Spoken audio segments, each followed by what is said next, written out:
И здравейте хора, аз съм някой анонимен. Сега ще ви покажа как да си направите профил в Google, който става и за YouTube. Така. Влизате в Google и пишете Google. И ето така ще ви излезе, когато нямате профил в Google.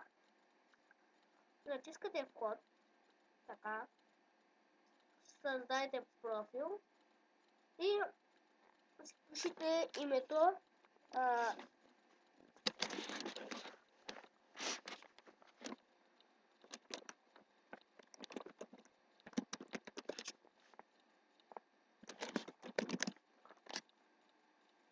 Това се сещам. Така.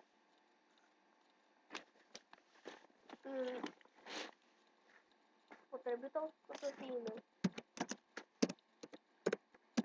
Така. Добре.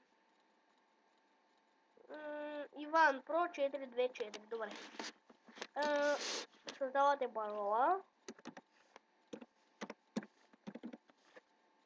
Така. Сега пак е много малката. Така. Тук повтаряте паролата. Извинете, ако чувате чам, просто гледам. Тук дата за раждане. Пишете кога сте родени. И тук година, естествено няма да пишете, ако сте 2005, защото няма да ви приеми. Аз пишем 1996. Аз съм мъж. Тук си избирате пол. Текущият ви имейл адрес. Пишете си текущият имейл адрес. И можете да пропуснете това, но аз ще го напиша. 11.520. Можете да си го направите гласово, както да.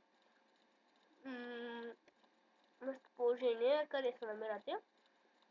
Тук само долу трябва да го наместите. И да, ето. И видяхте колко беше лесно. Сега влизате в YouTube. Натискате вход. И добре дошли в новият ви профил. Дано клипът да ви хареса. Абонирайте се, коментирайте и чао чао.